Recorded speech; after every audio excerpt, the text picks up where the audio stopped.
Radio.com, porque la verdad es de todos. A las 7 de la mañana, 1 minuto, actualizamos las noticias de Colombia y el mundo en Blue Radio. En Colombia continúa la polémica por las implicaciones que podría tener en la relación de nuestro país con Estados Unidos el acto del presidente Gustavo Petro en Nueva York, donde llamó a los militares estadounidenses a desobedecer órdenes. El gobierno respondió pidiendo cambio de sede de la ONU, mientras que los gremios y otras 500 personalidades piden al mandatario medir las consecuencias de sus actos. Miguel Cardosa. Muy buenos días. Después de varias horas de respuestas informales, anoche la Cancillería de la República respondió oficialmente a la revocatoria de la visa del presidente Gustavo Petro por parte de Estados Unidos. Pero el pronunciamiento vino en la dirección de defender la libertad de expresión del mandatario y las garantías que debe dar la ONU. Sin embargo, lo que generó la molestia de Estados Unidos no serían las palabras de Petro en la Asamblea General, sino su participación en un evento público en Nueva York, donde llamó a los militares estadounidenses a desobedecer órdenes. Pero en cuanto a la respuesta, el Ministerio de Relaciones Exteriores advirtió que la cancelación de la visa atenta contra los principios fundamentales del derecho internacional y de la Carta de las Naciones Unidas. Según la Cancillería, el negar o revocar una visa como arma diplomática contradice el espíritu de la Carta de 1945. Ante la situación, plantearon la necesidad de evaluar la posibilidad de que Naciones Unidas considere un país sede completamente neutral. Pero para otros, el problema no es la visa, sino las consecuencias para el país. En una carta firmada por 500 personalidades, entre las que figuran los presidentes y directores de los principales gremios económicos del país, así como académicos, políticos, exfuncionarios, economistas, entre otros, afirmaron que el presidente se presentó como agresivo activista al llamar a los militares de Estados Unidos a un acto de rebelión. También 9 precandidatos emitieron un pronunciamiento conjunto donde señalan que Petro aprovechó la libertad de expresión para hacer un discurso sin argumentos, lo cual fue calificado como una falta de respeto hacia el gobierno estadounidense y el derecho internacional.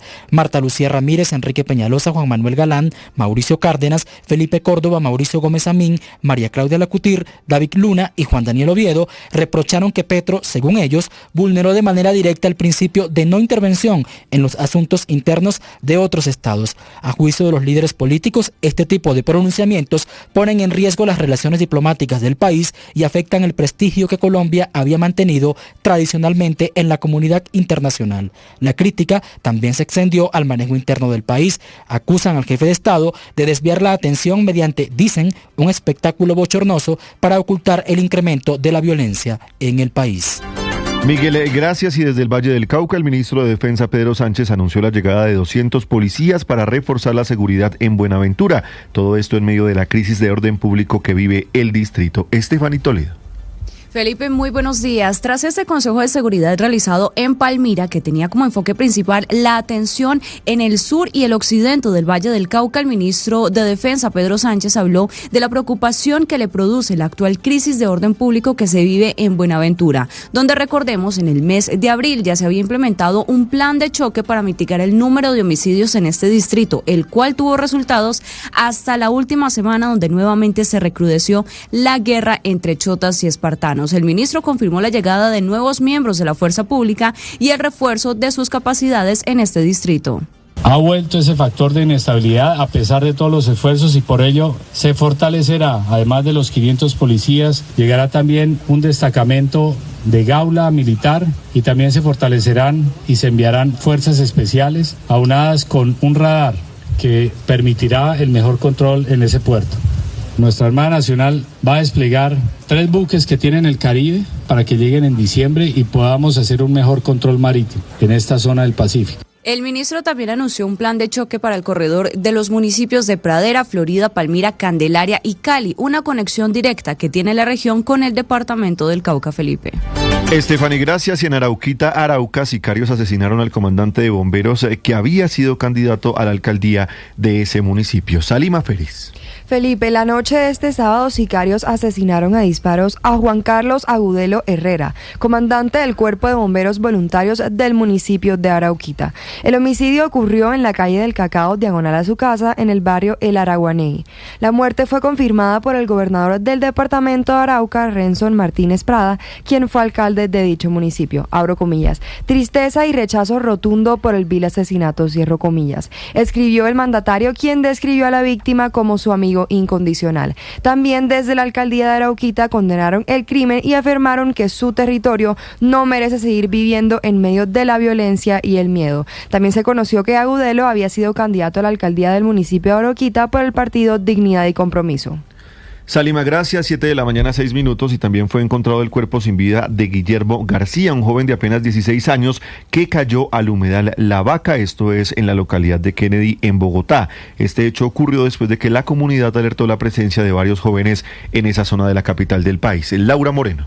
Felipe, muy buenos días. Unos jóvenes que estaban en inmediaciones del humedal La Vaca, cerca al Parque Cayetano Cañizares y a Corabastos, en el sur de Bogotá, alertaron de la caída del menor de edad Guillermo García a este humedal en la tarde del sábado. De inmediato, bomberos de Bogotá, junto al equipo especializado de salvamento y rescate acuático, así como la Secretaría Distrital de Salud y miembros de la Policía Nacional, activaron la búsqueda con flotadores y equipo especializado en la zona. Horas más tarde, las autoridades informaron del hallazgo del cuerpo del joven de 16 años. El mayor Jonathan Camilo Salazar, subcomandante de la estación de policía de Kennedy, dio detalles de la situación. Sobre las 4 de la tarde, en el barrio Villa Emilia de la localidad de Kennedy, la comunidad informa a la zona de atención del lugar que jóvenes se encontraban sumergidos en el humedal La Vaca. Uno de ellos desaparece, de inmediato bomberos activan los mecanismos de búsqueda y es hallado sumergido en el humedal el cuerpo sin vida de un menor de 16 años de edad. Un grupo de criminalística realizó el levantamiento del cuerpo del joven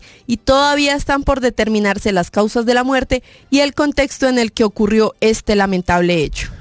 Laura, gracias. Y a 12 aumentó el número de fallecidos tras la masiva intoxicación por licor adulterado registrada en Barranquilla, el cococho. Además, Blue Radio conoció que la dificultad para identificar a 2 de las víctimas fatales ha retrasado la ubicación de sus familias, todo esto para entregarles los cuerpos. José Palma. Es otra víctima más, Felipe, que suma esta emergencia, llegando a 12, como usted mencionó, mientras que otras 9 siguen bajo cuidados intensivos en diferentes centros asistenciales. El último fallecido en este caso fue Jorge Luis Mata, quien estaba en la clínica de Lita de Char en el suroccidente de Barranquilla. Además, Blue Radio conoció las identidades de las otras víctimas, siendo Nicolás Manuel Medrano, quien es el señalado, realizador y comercializador del cococho, Elmot Enrique Escolar, José Felipe Crespo, Esmerito Alberto Miranda, Pedro Pablo Capachero y otra persona más sin identificar perdieron la vida en el Hospital General de Barranquilla. Desde la Secretaría de Salud sigue activo un cerco institucional para evitar que se sumen más víctimas. Escuchemos lo que dijo el doctor Gabriel Silvera, director de Riesgo de MIRRED. Todos los pacientes han sido manejados mediante los protocolos institucionales alineados con el Instituto Nacional de Salud y el Ministerio de Protección Social. Adicionalmente, queremos enviar un mensaje a la comunidad diciéndoles que todas las personas que presenten visión borrosa, dolor abdominal... En algunos inmuebles fueron encontrados Víctor Antonio Vargas, Ever Miranda Orozco y alias El Zombie, al tiempo que hubo otras 2 víctimas, un hombre y una mujer, a los que aún no se les ha identificado, por lo que tienen problemas para entregar sus cuerpos a familiares, Felipe.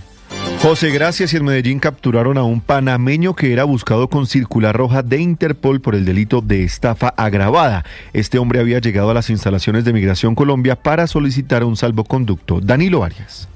Sí, Felipe, buenos días. Autoridades en la capital antioqueña siguen actuando contra delitos transnacionales y la presencia de personas requeridas por la justicia a nivel mundial. Este es el caso de un ciudadano panameño que en las últimas horas fue dejado a disposición de la Interpol por parte de Migración Colombia. La situación se produjo luego de que esta persona llegara a las instalaciones de la entidad en la regional Antioquia Chocó para realizar un trámite rutinario de solicitud de salvoconducto. Tras la verificación de identidad y antecedentes, las autoridades advirtieron que sobre este estaba vigente una notificación roja de Interpol por el delito de estafa agravada, conducta que habría cometido en su país. Paola Salazar, la directora de la regional Antioquia Chocó de Migración Colombia, indicó que tras establecer contacto con el enlace de la Interpol en la capital antioqueña, el ciudadano quedó en su poder siguiendo los respectivos protocolos de seguridad. Migración Colombia puso a disposición de la Policía Nacional a un ciudadano panameño requerido por las autoridades y con circular roja de Interpol por el delito de estafa agravada. Durante labores de verificaciones, nuestros oficiales de migración evidenciaron dicha alerta y pusieron a ese ciudadano a órdenes de las autoridades colombianas. Migración Colombia destacó que con este tipo de acciones siguen generando confianza y seguridad para que ni la ciudad ni el país se conviertan en escondite para personas requeridas por la justicia en otros lugares del mundo. El panameño capturado podría enfrentar en su país una condena de hasta 10 años dependiendo de las circunstancias en la comisión del delito. 17 grados de temperatura a esta hora en Medellín y tiempo seco, a pesar de algunas lluvias en la madrugada opera con normalidad el aeropuerto José María Córdoba, Felipe. 7 de la mañana, 11 minutos. Danilo, gracias. Y una operación del ejército en Nariño permitió la destrucción de un laboratorio de cocaína avaluado en 10.000 millones de pesos. Alejandra Bello. Felipe, así como usted lo indica, la operación se realizó en la vereda Bocas de Albín del departamento de Nariño, donde el ejército destruyó un laboratorio de producción de coca perteneciente a las disidencias de las FARC Iván Ríos, impidiendo la circulación de 1.615.000 dosis de cocaína. De acuerdo con información de inteligencia militar, esta es una organización con nexos directos con carteles mexicanos, a través de los cuales movilizaban cargamentos de droga desde el Pacífico colombiano, pasando por rutas costeras en Ecuador para llegar finalmente a México y Estados Unidos. Esta operación la realizaron tropas del Comando contra el Narcotráfico y Amenazas Transnacionales en coordinación con la Policía Nacional, encontrando en el laboratorio compuesto por 9 subestructuras con capacidad de producir hasta 4 toneladas de cocaína al mes y evaluado en 10.000 millones de pesos. En el lugar fueron incautados 1.615 kilogramos de clorhidrato de cocaína, más de 1.000 galones de base en suspensión y cerca de 1.000 galones de cocaína líquida, además de insumos químicos como ácido sulfúrico e hidrocarburos.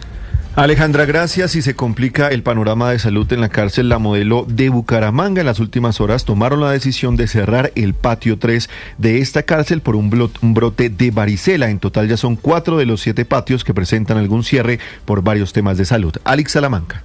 Autoridades sanitarias en Bucaramanga emitieron la orden de cierre del pabellón ante varios casos registrados de varicela. En ese sentido, los internos de la cárcel Modelo del patio número 3 hoy no recibirán sus visitas. Hernando Mantilla Medina, defensor de los derechos carcelarios en Santander. Desafortunadamente se siguen dando situaciones de enfermedades contagiosas en la cárcel Modelo de Bucaramanga. La Secretaría de Salud cerró el pabellón número 3 por un brote de varicela y que esos brotes ya están también en otros pabellones. Además se me informa que los casos de tuberculosis siguen al alza. La cárcel Modelo de Bucaramanga cuenta con 7 patios y 4 ya han sido cerrados por tuberculosis, que va en aumento, sumado al hacinamiento de 2.216 internos, pese a que su capacidad es de 1.247. Bucaramanga amanece con 24 grados Celsius, las vías del departamento se encuentran habilitadas y el aeropuerto internacional Palo Negro opera con normalidad. Alex, gracias. Y en las últimas horas fue localizado y destruido un laboratorio de drogas del ELN donde había más de media tonelada de cocaína. Mateo Candela. Felipe, buenos días. En el marco del plan de operaciones Ayacucho Plus, tropas de la Fuerza de Despliegue Rápido número 3, en coordinación con la Policía Nacional, localizaron y destruyeron de manera controlada un laboratorio ilegal empleado para la producción de clorhidrato de cocaína en zona rural del municipio de Ocaña. Durante la operación, las autoridades hallaron más de 660 kilogramos de clorhidrato de cocaína prensados en bloques y ocultos en caretas para su posterior transporte y comercialización. De igual forma, fueron incautados 317 galones de pasta base de coca en solución, 475 galones de acetona, 15 galones de ácido clorhídrico, 100 kilogramos de soda cáustica y 16 kilogramos de permanganato de potasio, insumos químicos empleados en el procesamiento de este alcaloide. El resultado de este operativo representa un golpe contundente a la cadena del narcotráfico, al neutralizar una infraestructura ilegal diseñada para el procesamiento a gran escala y afectar las finanzas del Frente Camilo Torres Restrepo del ELN en más de 4.000 millones de pesos. Mateo, gracias. Y en deportes, ayer se jugó la fecha 13 del fútbol colombiano, donde Pereira igualó ante Unión Magdalena. Más a resultados y qué se viene para hoy, Saskia Gómez. Felipe, buenos días. En la jornada 13 del fútbol colombiano, varios partidos dejaron resultados claves. En Pereira, el Deportivo igualó 2-2 ante Unión Magdalena. Los locales se adelantaron, pero la visita reaccionó en el cierre. Alianza venció 3-1 a Llaneros, confirmando su fortaleza en casa y sumando puntos vitales en la tabla. Medellín sorprendió al Tolima y lo derrotó 3-2. Logró 3 puntos importantes que lo mantienen en la parte alta de la clasificación. Y en el clásico de la fecha, Atlético Nacional se impuso 2-0 sobre Millonarios en el Atanasio Girardot. Los goles fueron de William Tecillo al minuto 53 y Jorman Campuzano al 61. Tras el compromiso en rueda de prensa, el técnico de Millonarios, Hernán Torres, reconoció que su equipo que mostró deficiencias en defensa y no supo reaccionar en los momentos decisivos. Me parece que el equipo hizo un buen trabajo hasta el primer gol, que fue un gol de pelota quieta, una desatención que tuvimos totalmente